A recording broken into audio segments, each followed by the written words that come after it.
दुर्योधन की पत्नी भानुमति और कर्ण के बीच क्या रिश्ता था। महाभारत की कहानी में असंख्य किरदारों के नाम सुनने को मिलते हैं जिन्होंने महाभारत में अहम भूमिका निभाई थी। कई ऐसे भी किरदार हैं जिनका महाभारत की मूल कहानियों में तो जिक्र कम है, लेकिन महाभारत की लोक कथाओं में इनका काफी उल्लेख मिलता है। महाभारत की ऐसी ही एक किरदार है भानुमति। दुर्योधन की पत्नी भानुमति के बारे में एक बहुत ही प्रचलित मुहावरा है, कहीं की ईंट कहीं का रोड़ा, भानुमति ने कुनबा जोड़ा। आज की इस वीडियो में हम आपको बताएंगे भानुमति के बारे में कि आखिर कौन थी भानुमति, कैसे हुई थी उसकी दुर्योधन से शादी और क्या था उनका कर्ण से संबंध। इस रहस्य भरी कहानी को जानने के लिए वीडियो को अंत तक जरूर देखें और अगर आप इस चैनल पर नए हैं तो हमारे चैनल को सब्सक्राइब करना ना भूलें।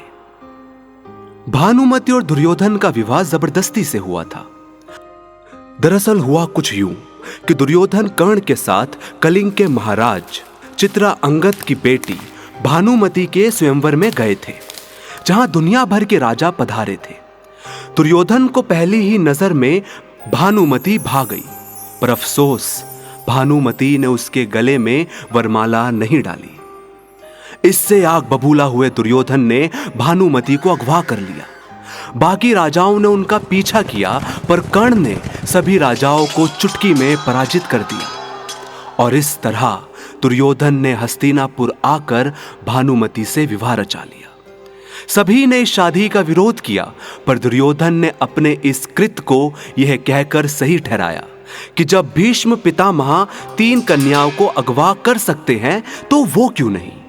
इस कहानी में तो हमें कर्ण की पत्नी सुप्रिया का जिक्र भी मिलता है, जो वृषाली के बाद उनकी दूसरी सबसे प्रमुख पत्नी थी। इस कहानी में सुप्रिया दुर्योधन की पत्नी भानुमति की दासी थी और उनके बेहद करीब थी। जब दुर्योधन भानुमति को स्वयंवर से भगाकर ले गए, तब भानुमति ने शादी करने से पहले यह शर्त रखी कि उन्हें सुप्रिया की शादी की भी व्यवस्था करनी पड़ेगी। तब कर्ण ने अपने दोस्त की शादी करवाने के लिए सुप्रिया से विवाह किया। इसी तरह दक्षिण भारत में प्रचलित कहानियों में हमें कर्ण की पत्नी शुभांगी का वर्णन मिलता है।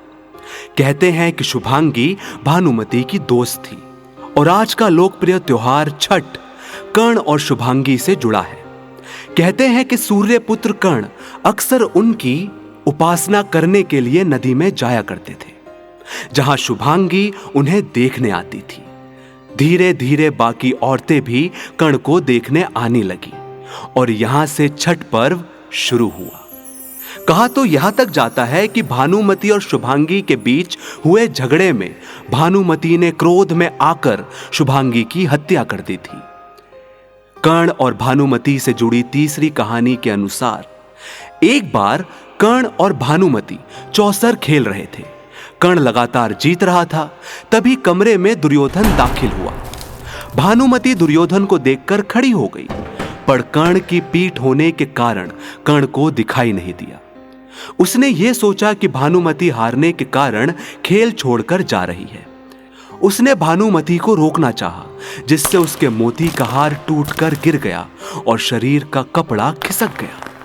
तभी कर्ण को लगा कि दुर्योधन ये दृश्य देखकर आग बबूला हो जाएगा, पर दुर्योधन ने मोतियों की माला उठाई और कहा कि चलो इसे मिलकर पिरो देते हैं।